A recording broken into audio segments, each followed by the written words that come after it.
But like, what was the worst or weirdest thing like that you had to deal with in your career? Wow. Like something that's just blow everybody away. Well, if you want to blow everybody away, Do it. there was this guy. Do you know what a glory hole is? I almost spit my water. You almost spit your water? But yes, I do know what a glory hole is. Okay. Yes. This guy went to a glory hole and had his penis through the hole, and somebody bit him so badly that he had to have surgery to correct. Ouch. Actually Shit. came to see me and dropped his trousers and showed me the teeth marks. Ouch. Yeah, that was. Wait a minute. Yeah, it's like, be careful where you stick it because somebody might bite it. And That's not funny, but that's No. funny. it was a partial amputation. Ah, Yeah, they had to.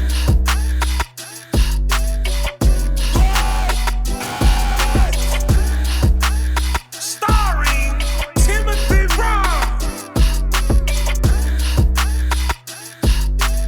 Dr.Fox, and Elaine.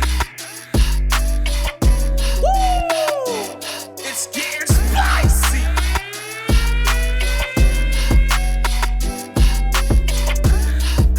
Ladies and gentlemen, this is Great Apes Cafe. My name is Timothy Raw, and I am with some special guests. I'm gonna have them introduce themselves, but I just want to let you know this episode should or could be intriguing. And I hope you subscribe, like, and share. So, hello there, Doc. How you doing? I'm doing great. I'm Dr. Ralph Fox. I've been a practicing therapist for over 40 years. I'm Okay, a certified sex therapist, and Alrighty. Oh, it got spicy real quick. Yeah. Oh, Yeah. And my name's Elaine, and I'm Dr. Ralph's significant other. Okay. Oh, bring the mic just a little bit closer to you. Yep, perfect. Alrighty. And well, shoot, wait a minute. Well, how long you been a therapist? I've been a therapist for 40 years. 48. All right now. Do some teaching these days to try to give back to the profession. Right. Okay. Pass on the stuff that I've learned the hard way.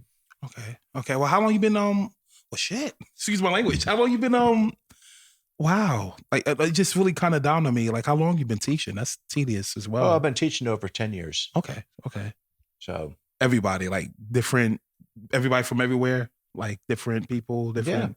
Okay. Oh, I'm also a supervisor. I get to like train therapists who've gotten their master's degree. And, Oh shoot, he really is. He yeah. really does have the juice. Wait a minute. Yeah, I got some juice. I'm just drinking my water here. Wait a minute, man. So like, what's your? Just give me your regular day. Like, what is your average day like? What is my average day like? And it's definitely not ordinary. You know what I mean? It got to be different. Well, I usually roll out of bed at about 6 in the morning. And, a lot of times there's a whole bunch of stuff going on where, like on a Monday, the phone lights up with people didn't have a good weekend. Huh. And Okay. so, it's like, okay, I can get you in here.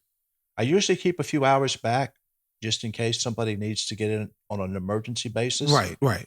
But sometimes it's like, well, I can get you in here Tuesday, Wednesday. Man. And then it's like sitting down with people and helping them work through their issues.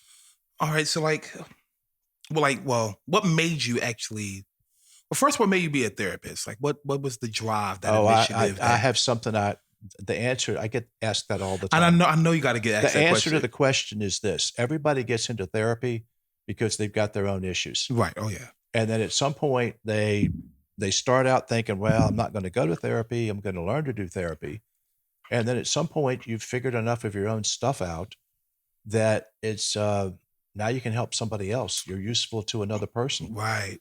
The And- contribution. It's like your life. It becomes a form of meaning Mm-hmm. because it's fulfilled by helping other people. Yeah, Okay. therapy matters. I think a lot of people. I might need therapy. Everybody. I think everybody. I think everybody needs therapy. I don't know how many people I've kept from suicide, how many people I've kept Wow. from divorce, Wow. how many babies got born that might have nada, all I kinds of haven't even. stuff. Wow. That's a whole like.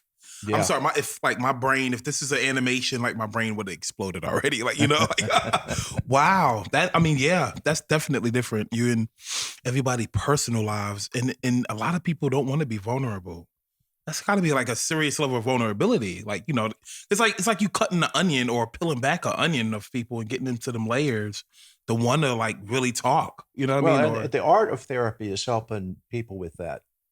It's helping people go, oh gosh, I've had so many stories. I had this one lady who came to see me. She'd run over a dog. Oh, The family, she ran over the family pet. Oh, And then it was months into our work together when she was like going, well, I'm actually in a threesome and, the plot thickens. All this other stuff going on.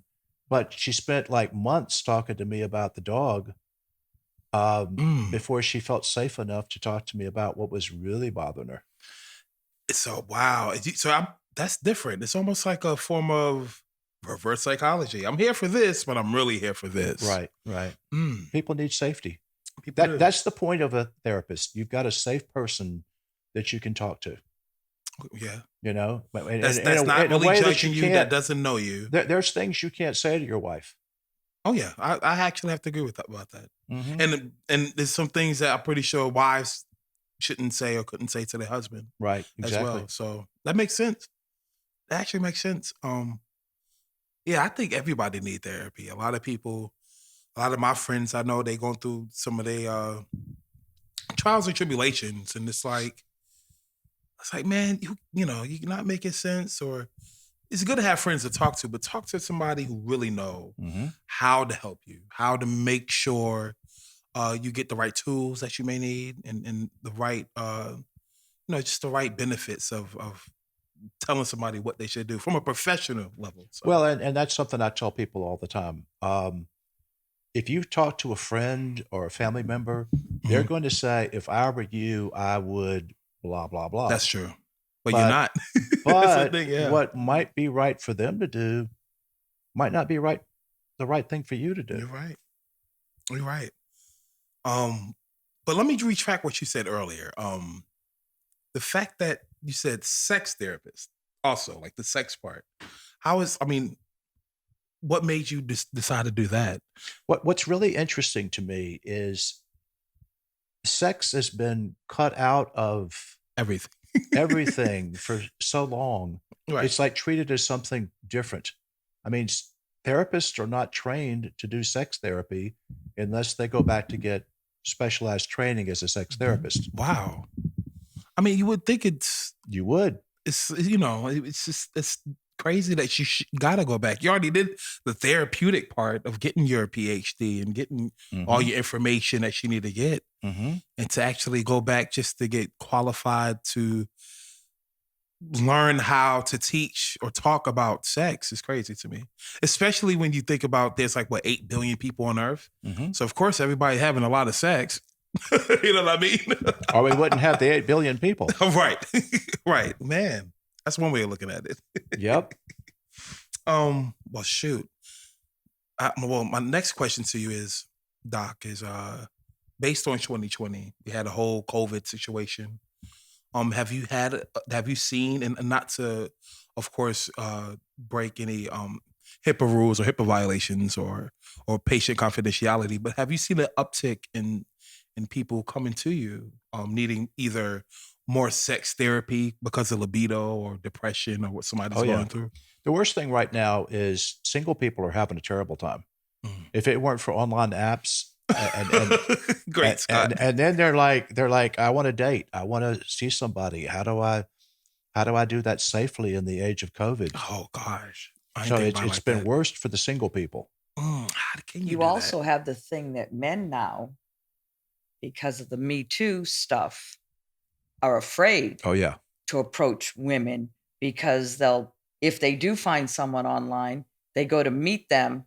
And if the woman just doesn't feel right about it, she goes, Me Too. Right. And the guys are like, heck no, I'm not touching that. Right. I've got friends that are like, oh no, men won't respond to me in these dating apps. Well, they're scared that you're going to somehow send them to jail at some point or ruin their careers because you're uptight. And that's things that he deals with too, with the sex therapy, is how uptight everybody is about it. I mean, we all have problems.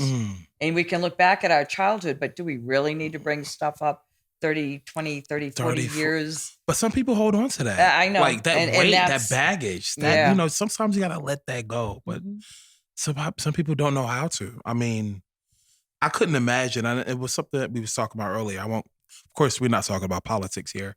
But earlier we had stated about like how some people was divorcing over politics. Yep. You had that? Like you've seen that? I have people that are just, I mean, if you vote for this person, then I don't want to be with you. That's a damn shame. That's like my brain is again like boom. That's just crazy. No, I couldn't imagine me going to my wife, oh, you voted for Biden or oh, you voted for Trump or whoever. And I'm gonna say after 5, 10, 25 years, deuces. Here go the paperwork. It is over. What? That's how tightly wound we are. What? That is as a nation. That's how tightly wound we've become. That is depressing. Like I brought that up just because. I mean, I never thought about it like that. I'm looking at my producer like, you heard about this? Like, you know what I mean? Like, this is crazy. I mean, it just don't make no sense. It's sad how people just become more uptight. So uptight that I'm going to divorce my wife or you're going to divorce your husband because you may not have the same views. But that's the beauty that I see when people are coming from different backgrounds or, you know, it's sad. Yeah, the worst thing I work with are people that they have too much in common. You need to have a gap for the spark to jump, like a spark plug in a car. Okay. If people are completely together, there's no magic to the relationship. Right. That makes sense. The worst couples I've ever seen are the ones with huge commonalities. Okay. Well, that makes sense. I mean, because I couldn't imagine, like my wife is my opposite. I'm loud, she's quiet. I'm much more vulgar. She's reserved. I'm thinking about like we really are opposites, right. You know. And I never thought about it. And that's a strength. Right. That's a strength. I'll be a monkey so cool. Without a gap to jump the spark. Yeah. I mean, because they start. It's like I guess it's like if you're cooking that steak, you're not adding no seasonings to it, and right. You either you're overcooking it, which is terrible. I mean, for some people, they're like well done steak, but you know, that's terrible. It's just terrible to think about it like that. Yep. What's one of your most interesting like cases that you had in the past where, and of course, without violating any patient confidentiality, but like, what was the worst or weirdest thing like that you had to deal with in your career? Wow. Like something that's just blow everybody away. Well, if you want to blow everybody away, do it. There was this guy. Do you know what a glory hole is? I almost spit my water. You almost spit your water? But yes, I do know what a glory hole is. Okay. Yes. This guy went to a glory hole and had his penis through the hole, and somebody bit him so badly that he had to have surgery to correct. Ouch. Actually came to see me and dropped his trousers and showed me the teeth marks. Ouch. Yeah, that was... Wait a minute. Yeah, it's like, be careful where you stick it because somebody might bite it. And that's not funny, but that's funny. It was a partial amputation. Yeah, they had to suture it back on with everything that goes with that because things didn't work the way they worked before. Of course not. Yeah. Now it's become depressing. I couldn't. Like, it's no longer funny. No. That's, man. Yep. So give him one more. Oh, I'll give you one. That's actually like, that's a lot. You want another one? Yes. I mean, let me just breathe. Okay, breathe for a second. I'll drop another one on you. Wait a minute. Worked with a guy who came to see me and said, my wife has a mouse in her vagina. And don't tell me. And I'm like, there's no way a mouse can't live in the vagina. But this guy drops his pants. And I mean, generally people don't get naked in my office, Right. just to be clear. I see you got a lot of patients want to get naked. but he dropped his pants, and there were like punch marks in the tip of his penis. Ouch. And what had happened was his wife had an IUD. Oh. And it had slipped down out where when he would get aroused to go to climax, right, he would like thrust deeper, and the end of the IUD was hitting the end of his penis and making punch marks. Ouch. And I was like, that's not a mouse. It's not a mouse. But it looked like a mouse. I mean, it really did. It looked like something had bit him on the end of his penis. I'm like, you need to send your wife back to her OBGYN. Yeah, maybe she shouldn't have IED. No, certainly not one that had slipped.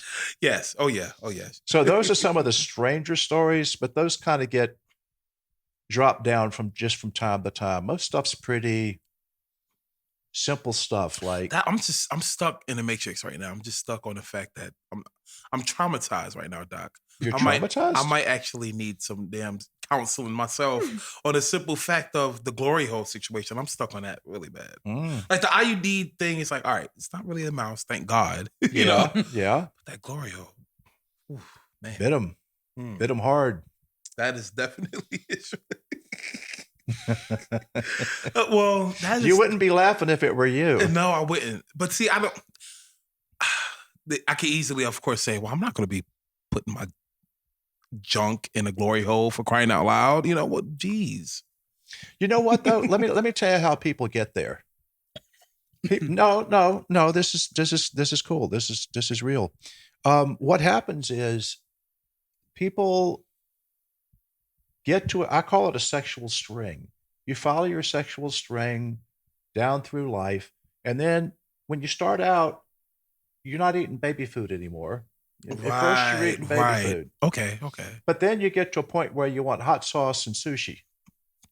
And if you're with a partner who's not into what you're into, then you find yourself like finding other ways to get those itches scratched. That's what happens. That's what happened. And basically that person found himself. And that's the consequence of, I guess, the bad part. And if everything went good, he would have been all right, Yeah, I mean, that's the point of sex therapy, having somebody you can talk to. A lot of times I'm coaching somebody on how to talk to their partner and say, I really want to do this, or I really want to do that. Right. Because anything that you're told you can't do, it's kind of like a 16-year-old who wants a beer. If you want it and you can't have it, then you're going to find other ways to get it somehow, some way. Yep. That's what feeds affairs. I was 16 once, so that makes sense. Yeah. Yeah. I mean, so that's what feeds the affair. That's what feeds going to the glory hole. It just seems like a quick little way to go explore something different. Right. It makes sense, actually. It actually makes sense. I related because I was 16, of course, unfortunately drinking underage when I was 16. So I think a lot of people have. You know who you are. But. Yes, you do. You do know who you are. Well, since we're still on a subject of sex therapy and based on I guess the COVID situation that occurred, do you also think that like hormones play a factor in that as well? Like if somebody's depressed, they may not want to actually have sex more, or they want to have sex more because they're depressed. Right. Do you have that, like those type of situations? But actually, if you're depressed, you generally don't have a good libido. You don't have a I want to have sex. Right. If you're depressed or if you're anxious. Right. That makes sense. I mean, oh yeah, that makes sense. I'm still stuck on the glory hole. Well, you asked. Well, they say be wary and be careful what you ask for because you don't know what you're gonna get. Mm-hmm. So my next question to you, Chief. I'm over here. I'm using a cheat sheet for the first time. I had a friend of mine.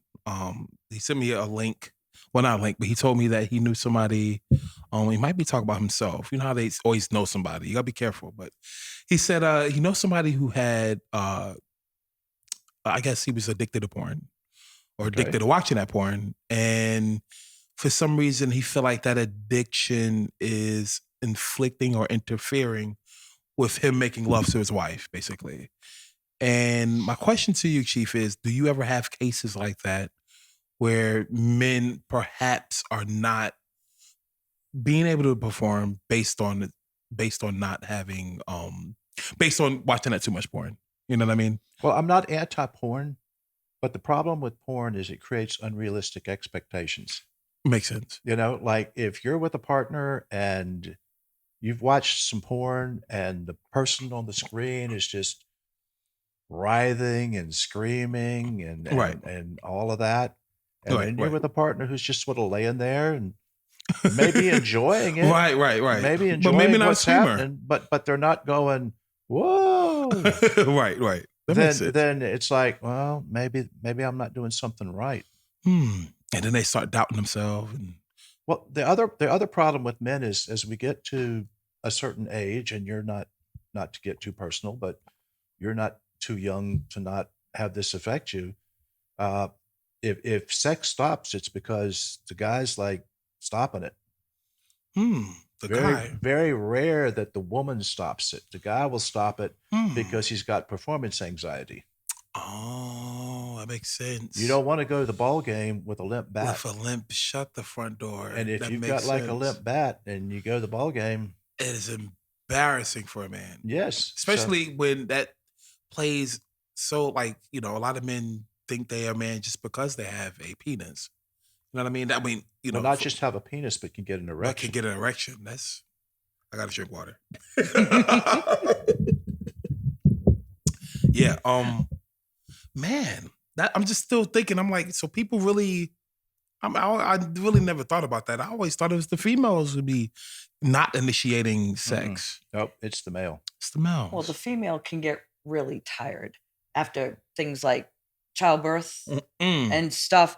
A lot of hormonal. I just had one of my questions. A lot of hormonal changes will happen, and she's exhausted. And I think he's told some patients that, you know what, when you have a baby, you need to get a maid, or you've got to immediately get yourself a babysitter to give your wife a chance to relax and not be tired. And then you're going to have to pamper her a little more because she just went through getting beat up.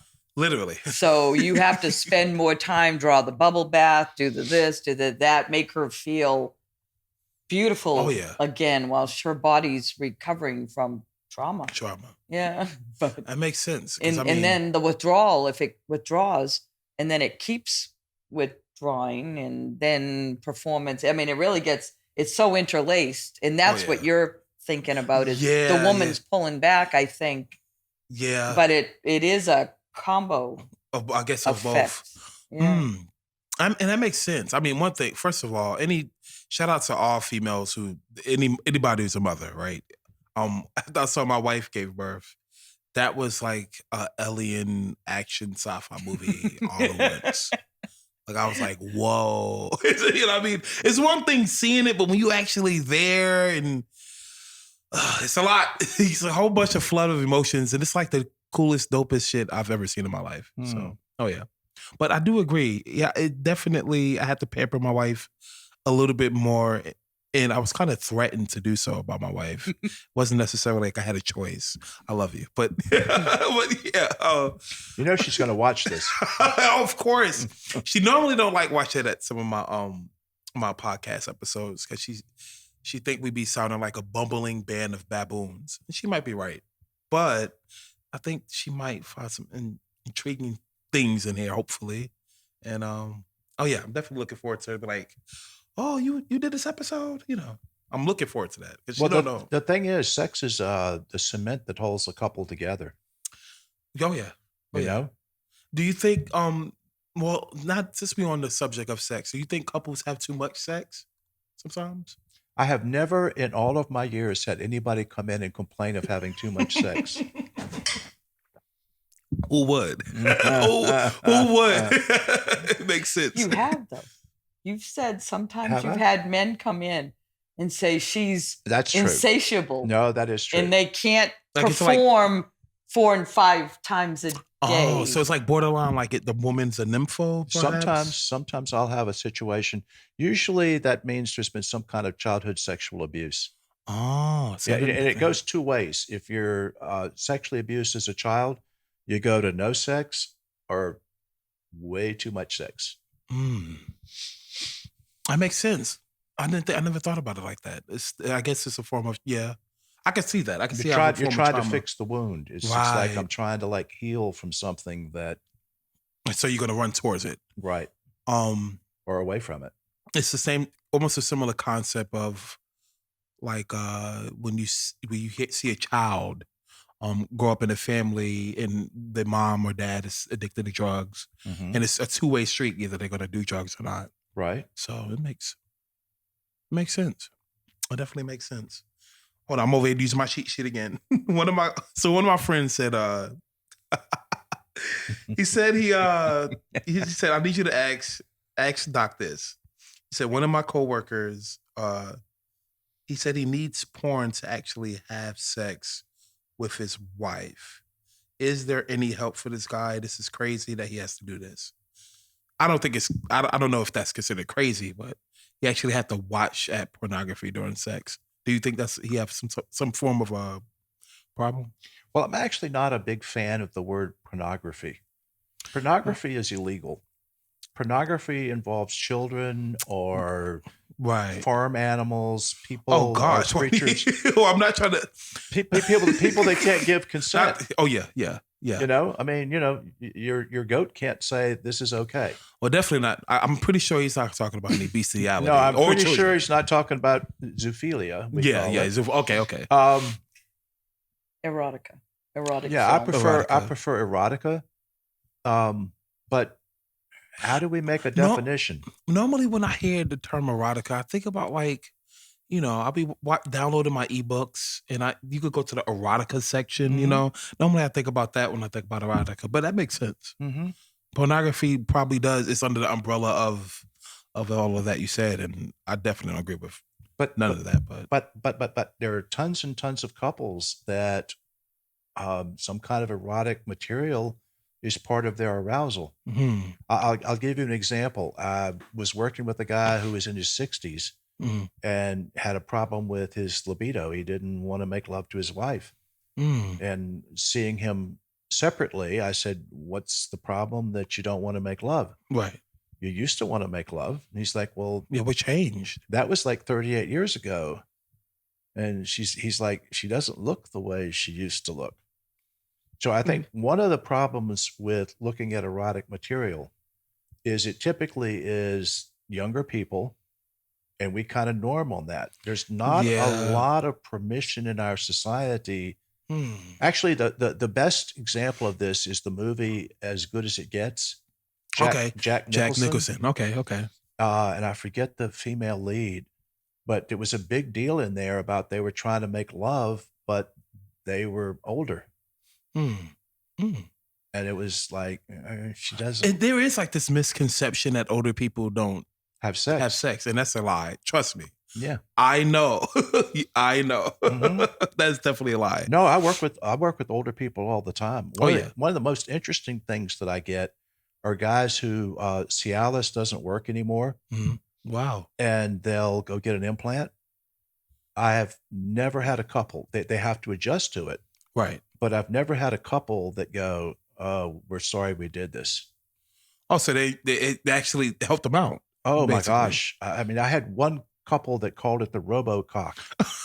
The RoboCock. And so what are they using like for the implant? Like it's about like in the shaft of the penis. Yes, it's installed surgically into the penis. Okay.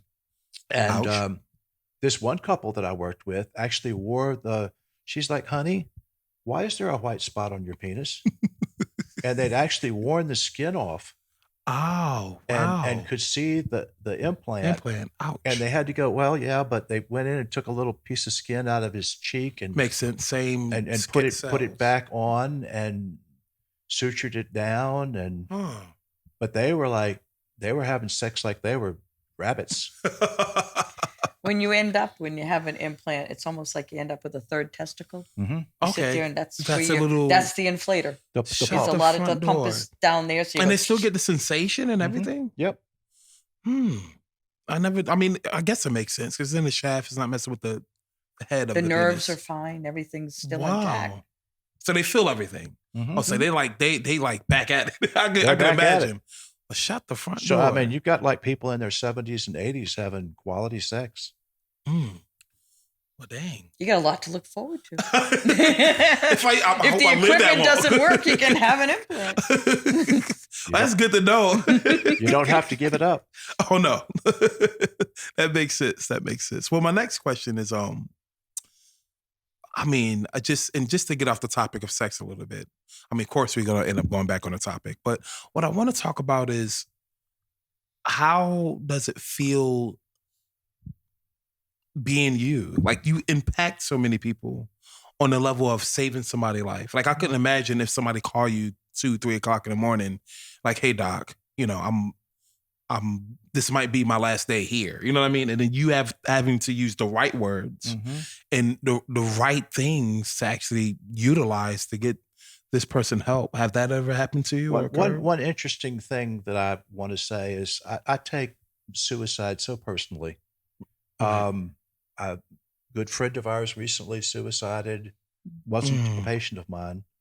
Robin Williams comes to mind, although I do get it when he had multiple chronic medical problems. And so he ended himself.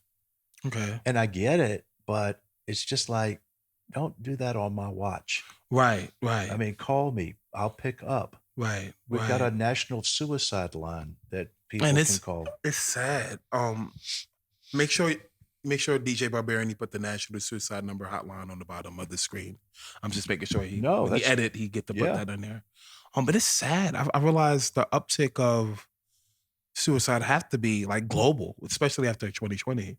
We just had that girl jump off the bridge off of 140 last week. There was a girl. About that. I don't know if she was trying to kill herself or just, I don't know her motivation. But she jumped off the bridge and lived. So suicide is a permanent solution to a temporary problem. Of course. There's very, very rarely something that we can't do that would make, that would deal with the problem. Right. I'm anxious, I'm depressed, I'm whatever. And it's only temporary because it's not going to be, you're not going to feel like that forever. But, no.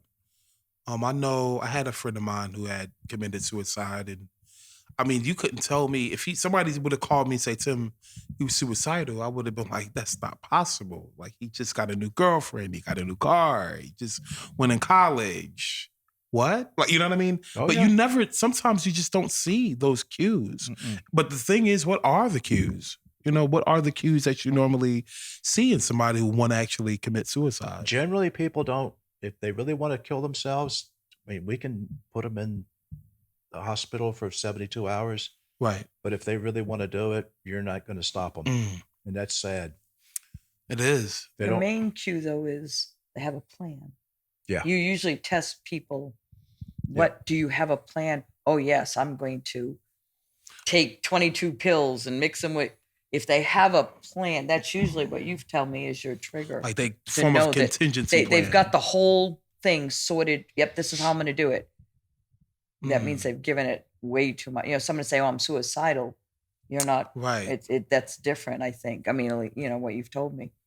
I heard I read somewhere in a science journal about basically some people who's like going through like suffering chronic diseases, who's in a higher level of pain than normal, and they want to change the law to where a doctor can implement a form of suicide. Like, my question is, do you think something like that should even happen? Like, because from the outside looking in, it's like, well, why would you want to do that? You know what I mean? Why should doctors be trying to, get this person, out of their misery? You know what I mean? Like, and I've read that in that article, that's what they was thinking about doing, changing that law to as though a doctor can have permission from like, the person who want to commit suicide and a band of other people, I guess they family members, something like that. But when I read that, I was just like, No, but then again, it's like, who am I to judge? You know, I don't know what somebody's going Well, through. the problem is this, and we need a national dialogue about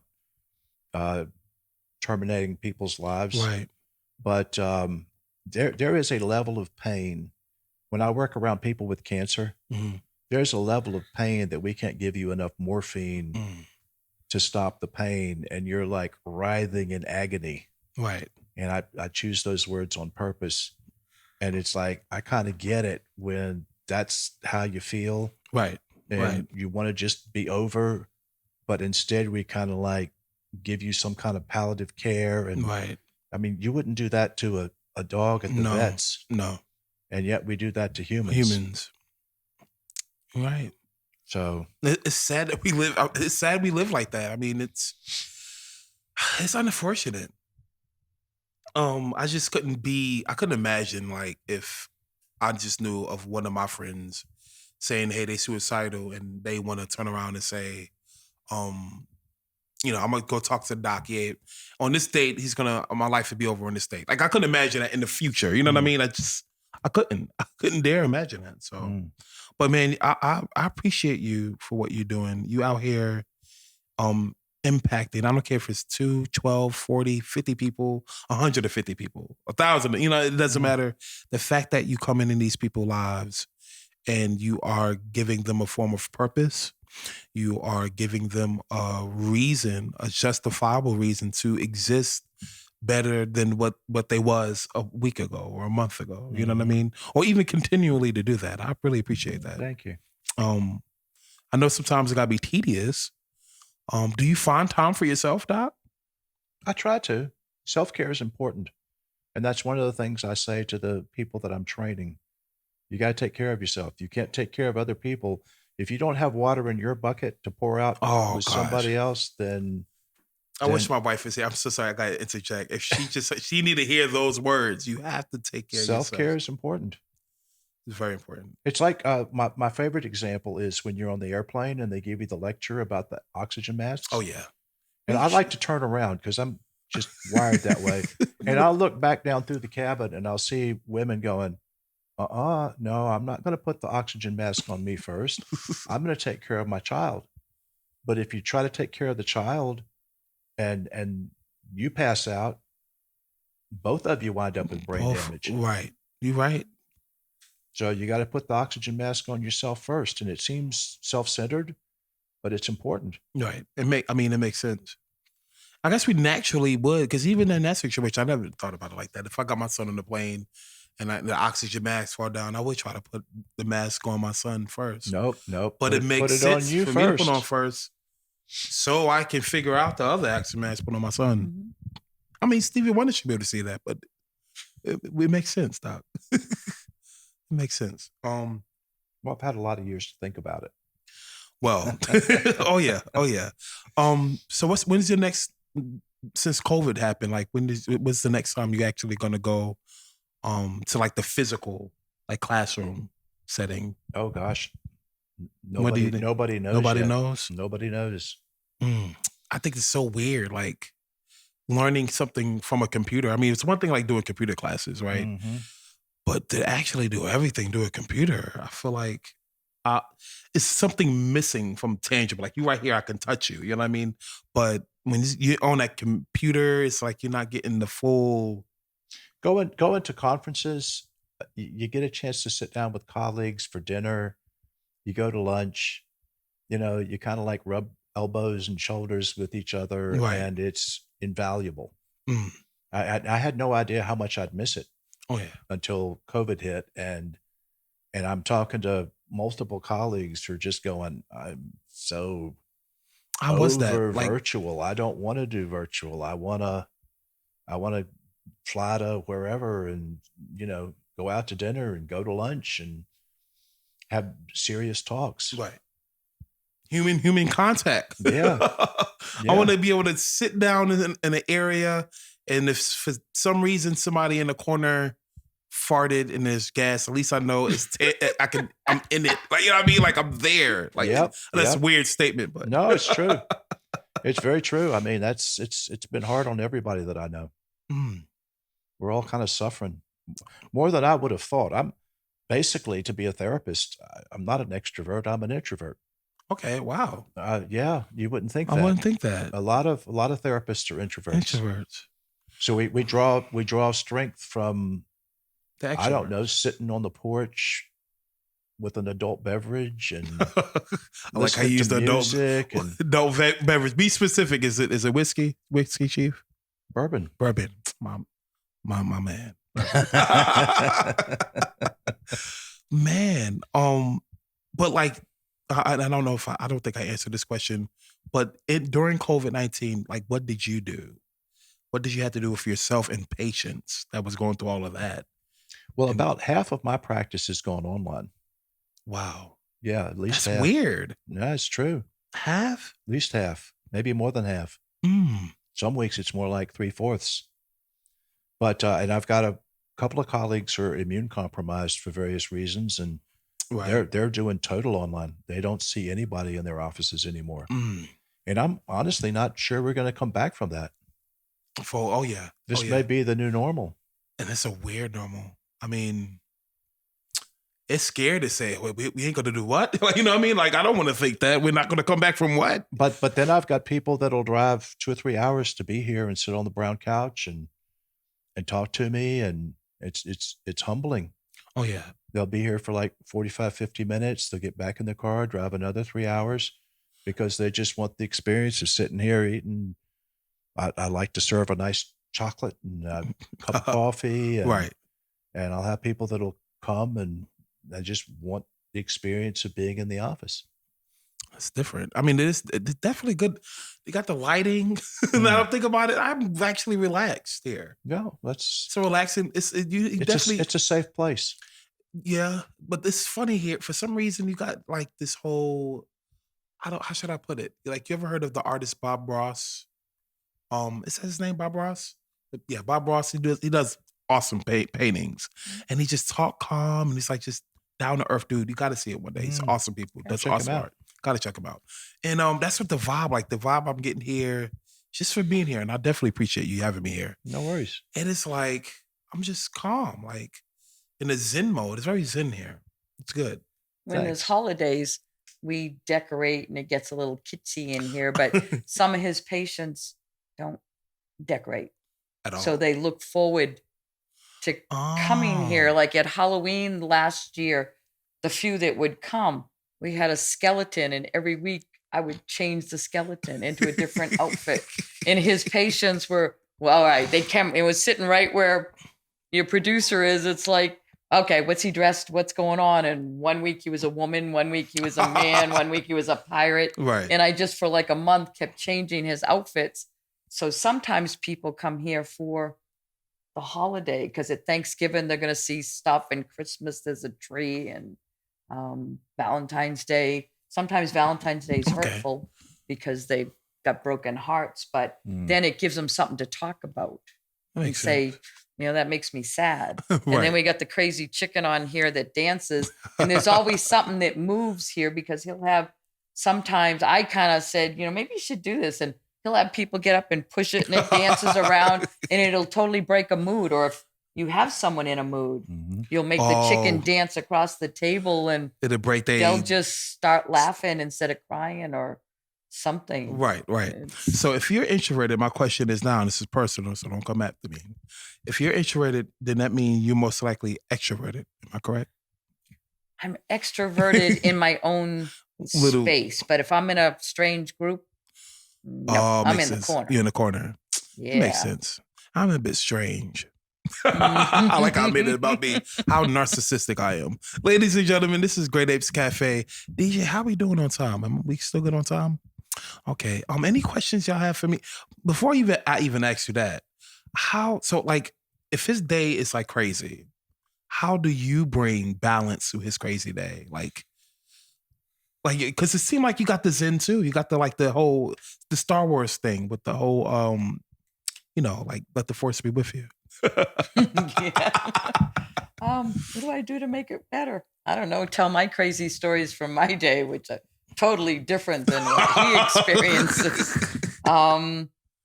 We love to cook, so I come home and I cook like crazy, and I'll come home and whip up something in 20 minutes for dinner. And he's just like, how the heck do you do that? So I give him things like that helps calm him. I'm always out in the backyard cutting shrubs and ripping and tearing, and he comes out and just watches me and shakes his head. Or tedious work. Yeah, if the dryer broke last week, and he got great joy that I said, will you go get me a Phillips?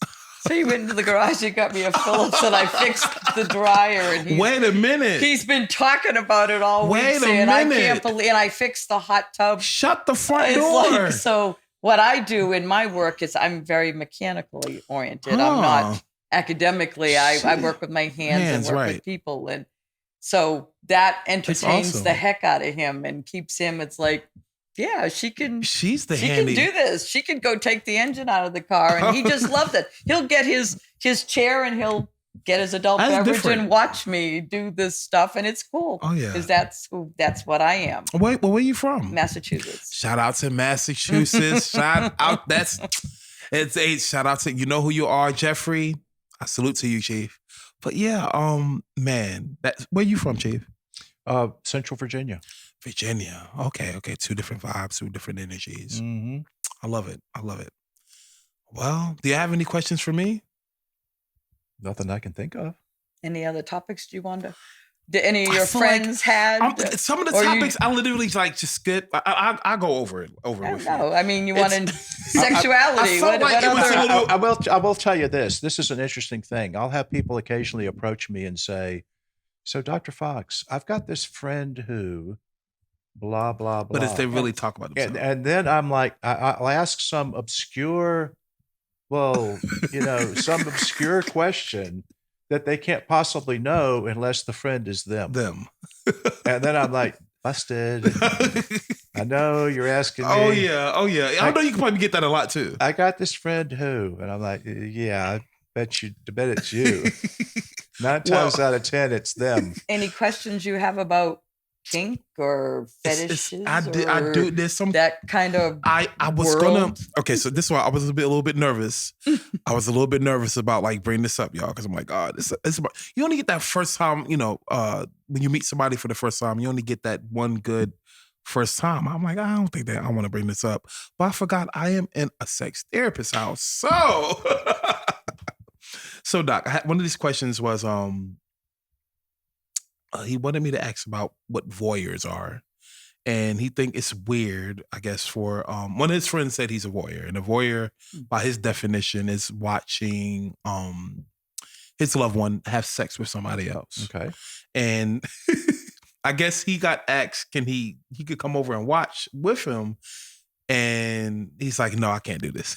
I can't do this. So I guess he want me to ask you, what are voyeurs? And is that common for you? Like for people that literally go to somebody's house and sit down and I guess somebody's bending over such and such, or vice versa. You know what I mean? There's a legal definition. If you're standing in the shrubbery outside some stranger's window, looking in, watching stuff go on, that's illegal. That's illegal. That's illegal. But that's illegal. But if you inside with the activity going on, there's a lot of folks that enjoy watching their partner with someone else. Really? Am I just new to this? It's not. That's not uncommon at all. It's not uncommon. No, there's a lot of people that go, boy, just watching you writhe around with somebody else. I mean, it makes sense, I guess, if you're watching that if you're watching that erotica. And see, here's another little wrinkle. Particularly as men get older and they're having performance issues, watching their partner with someone else is hot. You're giving her the pleasure I can't give her anymore. I'm surprised some men even do that. And then there's even the myth of the black man, because the myth of the black man. Be specific with me, Doc. We all know that black men are hung like ponies, right? The myth of the black man. That's the myth of the black man. It is the myth of the black man. I've worked with a lot of black men that are statistically, you're hung about as well as anybody else. Anybody else? Oh yeah. Oh yeah. Maybe more, maybe less. But there's a lot of Caucasians that think, man, it'd be cool to get it on with a black man. I can see that. I can see how. And the swing community, you guys are popular. And the swing is I do have some friends, and you know who you are. I'm not going to say your name because I don't want to get attacked. But yeah, it's a lot of, I know a few friends of mine who are swingers, and it's actually somewhat surprisingly big around here in Wilmington, North Carolina. You'd be actually surprised, and you know who you are. But yeah, I had that question. I had let me see. One of my friends asked, "Can you ask Doc this? Does this G-spot really exist?" And I told him, "Well, yeah," but he's like, "No, you need to ask Doc. You just saying that from saying that, so I have to ask you." Well, yeah, the G-spot exists. Right. Van Grafenberg, I believe, named it. It's you reach into the vagina, curl a couple of fingers up. Oh yeah. Once a woman's aroused, there's a ridge that a lot of women find really pleasurable. Now this fits. This man got the juice. this fits into something else though, and I think this was on your list of questions. Are all women vaginally orgasmic? And the answer is no. Only about a third. Right. Of women. And that was that was actually one of my next questions. I mean, only about a third of women are vaginally orgasmic. So for a lot of, if you touch the spot and you're not vaginally orgasmic, it's probably not doing a whole lot for you. Right. You got a point. And that spot also leads to a term called squirting. Oh. Which is it's a whole nother avenue. I ain't thought about it like that. Well, Doc put me on game, man. He put me on game. The squirting situation. Ooh, it's spicy. It's getting spicy. Well, if sex is boring, you stop doing it. And it shouldn't be. Unless you're trying to make a baby, sex should be about pleasure. Right. So, I mean, what's pleasurable? How do you follow that sexual string that I was talking about? But what's the thing is about that, Doc? What is considered as like a healthy sexual relationship? Because I realize some people, and not to judge anybody's relationship, but I have some acquaintances, and I'm like, they did what? Are you doing what? And it's like, you're not happy though. Like it's like you're only you're using sex as a connection for the happiness, but you can't have sex 24 hours a day. See, now you're around the N word. Perhaps normal. What's normal? I mean, and then you raise the question of what's abnormal. Right. And normal is, I tell couples all the time, normal is what's normal for you. What are you into? What's your shared kink? What gives you the grins? I feel bad for people who don't even know themselves enough to know what their kink is. You ever had somebody like that? Like, oh yeah, that's what I'm saying. Scary. You get to a point where your sexuality scares you, and it's like, oh, I want sushi. Do you want like a tuna roll or do you want calamari? Right. What's the scary part? But for some people, they get to a place where they scare themselves. Like the swing community is. There's an awful lot of bisexuality in the swing community. Oh yeah. And there's a whole bunch of people that get in touch with that and they go, oh. And then they feel some type of way about themselves. They back away, yeah. They shut down their arousal and then they're like, well, why am I not having sex? Right. Because you really want sushi and eating oatmeal doesn't do it for you. If you really want sushi. Why I got a visual? I got a whole visual in the oatmeal. You'll never Is it lumpy or soupy? That's good. I'm sorry. I got a visual. I got a visual, Doc. That's all right.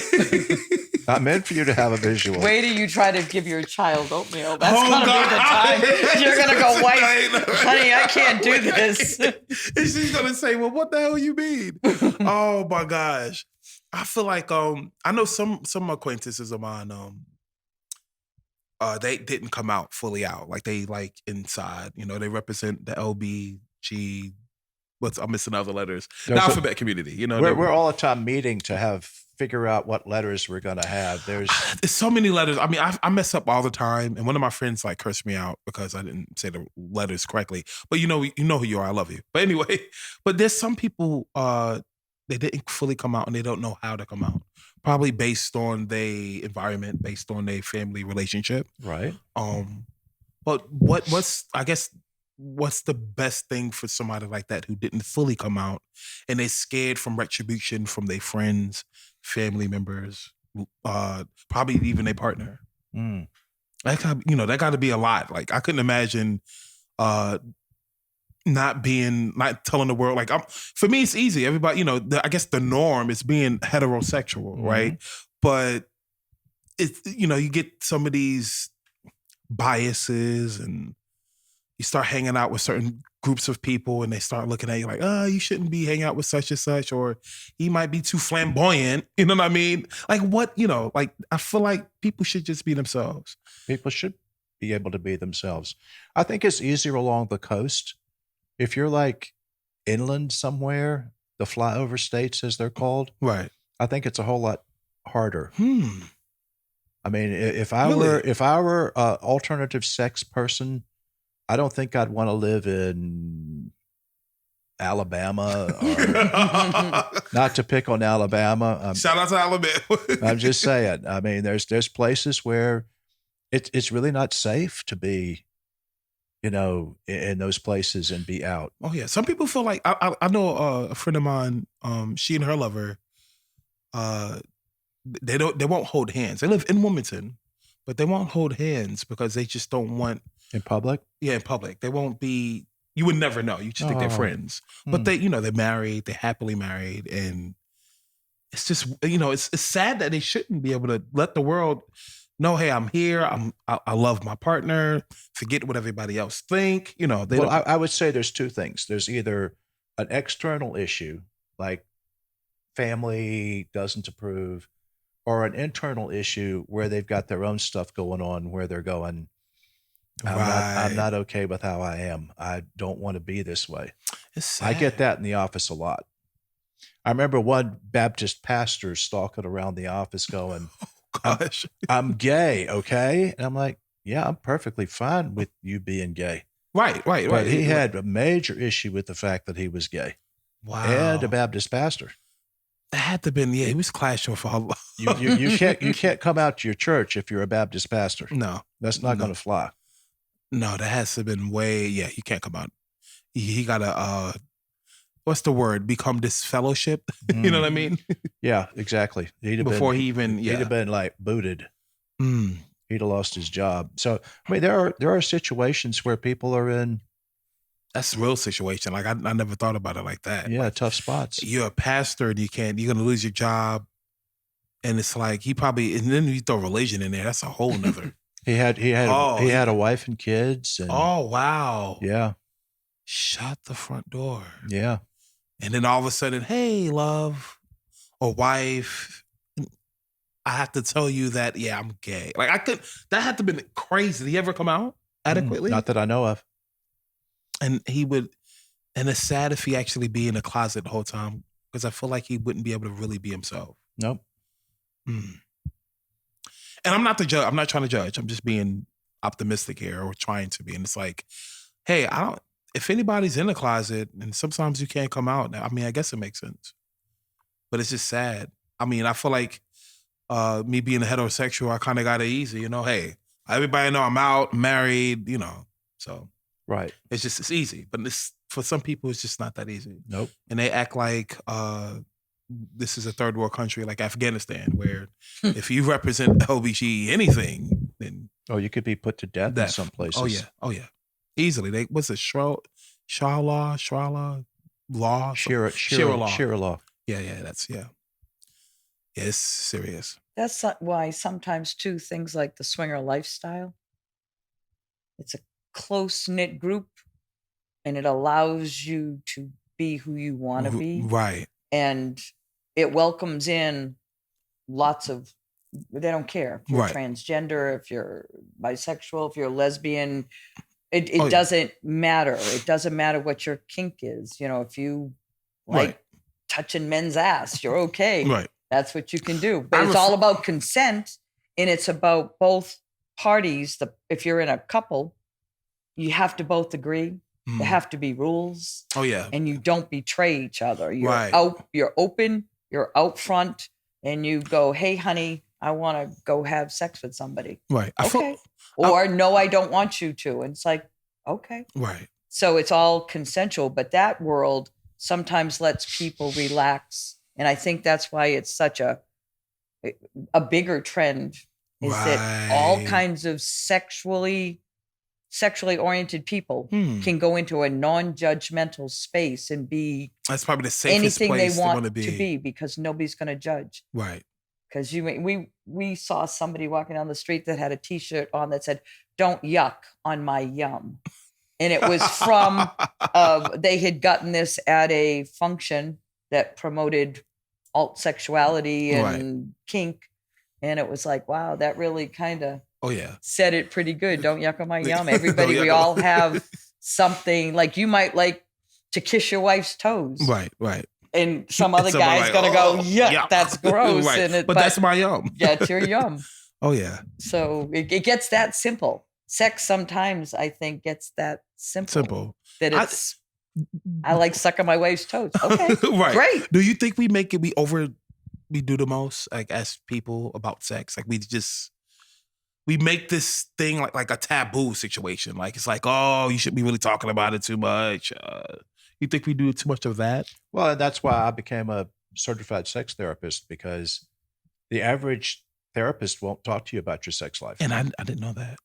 No, you can't. If you bring it up, they're like, particularly if it's anything other than heterosexual sex. If it's the least bit outside the box, they're like, oh, I'm not comfortable with that. When you go to become a sex therapist, one of the first things you do is take a thing called a sex attitude assessment. Okay. Where it's like, when I did it, it was a multimedia event where stuff was flashed on screens around the room, penises, vaginas, all kinds of sexual acts. Right. And they were watching for you to go, wow. I mean, acceptance is really, I think us as human beings need a form of acceptance. Like, I got a friend who's a pansexual, and he's like, Tim, I'm surprised you okay with that. I'm like, dude, you like your apples and oranges. Mine's just happen to be a different form of apples and oranges. That's just his yum. Right. That's just his yum. It ain't even, it may be a yuck to me, but I told him, like, look, I'm not going to judge you based on, I may not agree with it. I'm not, but who the hell am I? I'm just another human being. I said, I'm not going to cancel culture you because you like something that I may not agree with. You know what I mean? That's the problem with, I feel like a lot of us, you don't agree with this and that, I'm going to cancel you.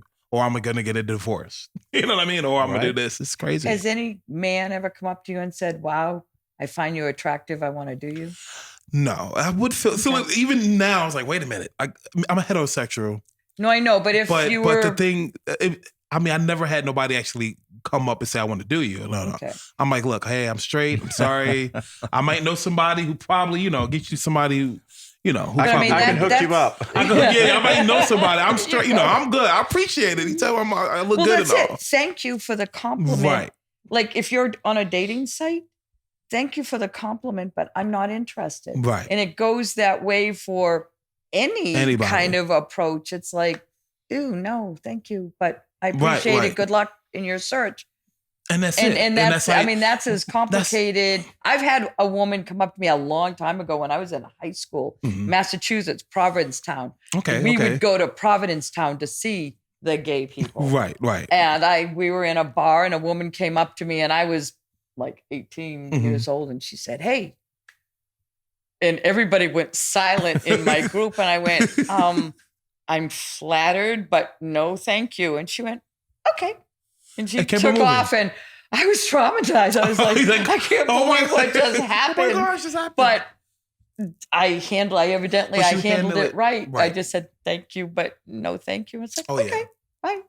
Oh yeah. It's just, because it can easily, and the thing is, it's a lot of people I know who wouldn't handle that right.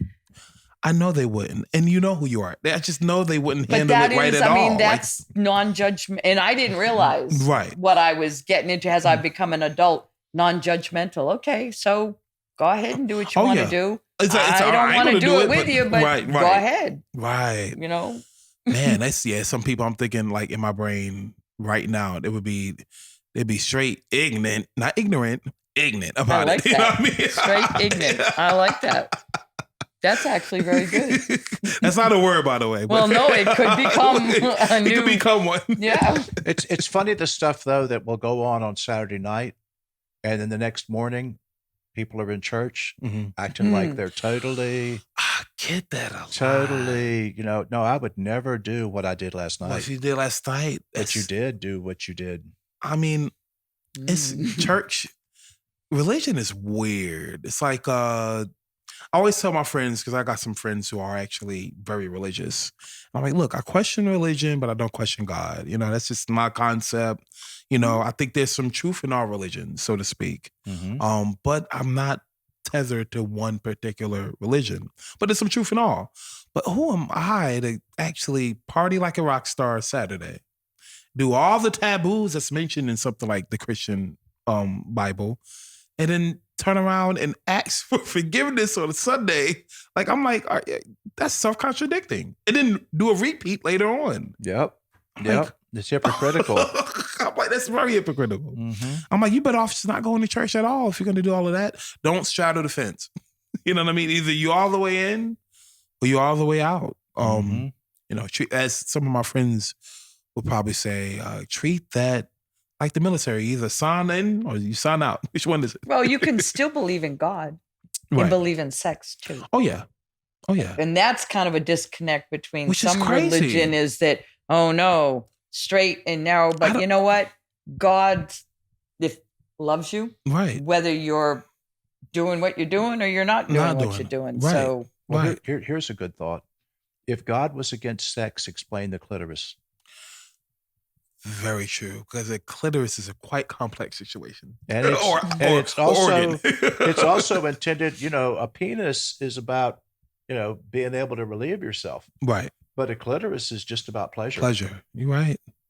Which is why I know, and I'm happy about that. I know I saw some places. I was on Natural Geographic, and it was a village in Africa. I want to say near Darfur, and in that country, they was practicing, circumcising women, and they would literally cut the clitoris for her not to have a form of pleasure, and they do that to the females who are 12 or 13 years old, and some of the females would die from infection or bleeding out. I'm this is crazy. There's a big thing in your membership groups, genital mutilation. Genital mutilation of women. That's horrible. That's too much. Yeah. So you're of course you're aware of this, Chief. But my question to you is: have you ever had to actually counsel or talk about that? I have not actually had anybody in the office with that, but one of my national conferences had a presentation by women from Africa who promoted the practice. And I was just horrified. I was just like, really? You're supporting? And I mean, we're in this really woke place we are now. Supposedly. We're some of us. We're supposed to accept whatever because that's what you're into. Right. But and I'm like, some stuff is just beyond the pale. Where do you draw the line? It's you got to draw the corner. Right. I can't say, okay, that's what you do in your culture, so I'm going to accept it as an okay thing. No. If you were sacrificing babies to Baal, I wouldn't. Right. I wouldn't support that either. With that either. Oh yeah. There's just some things you have to kind of go, no. Right. Yes. I mean, the closest thing with men is circumcision. Circumcision. There's an awful lot of discussion about whether that amounts to genital mutilation. Right. Oh yeah. So, and it's a big percentage of men who are circumcised. The thing is I know it got to be a good debate on that. Some people would, way to do it for this, or religious purposes, and others do it for that. One day I gotta do a podcast about that for a debate. I'm just thinking about well, feel free to come back. Well, or invite you there. Oh, right. We could kick around a podcast on that. Oh yeah, but Doc, I'm down for that. I'm down for that. Oh yeah, it's educational. But any more questions before I start wrapping this up? Well, it's been a pleasure. I'm definitely appreciating. I've had fun being here. You allow me in your domain, your house. Domain sounds scary. I don't like the word. We've had fun. Definitely down to earth vibe. I mean, you should come here one day and literally talk to Doc. I mean, I'm in a nice, relaxed chair. These regular lights are bright, but if those wasn't on, I mean, I'd be probably asleep by now, or at least opening up. He got like the whole genjutsu going on. You gotta be really careful. Zen is awesome. On point. Thank you definitely very much. But yeah, this is Great Apes Cafe. Definitely subscribe, like, and share. Anybody got any more questions? All righty, well, we can just wrap this up. Like, subscribe, share it. Doc, go ahead and tell them what's your name, where you at. Dr. Ralph Fox, Wilmington, North Carolina. And what's your office? Like, where they can contact you if anybody ever need 910-233-0037, 24/7. Oh yeah, if you need any type of counseling, talk to Doc. I think he has, if you ever saw Star Wars, he definitely had the Force. And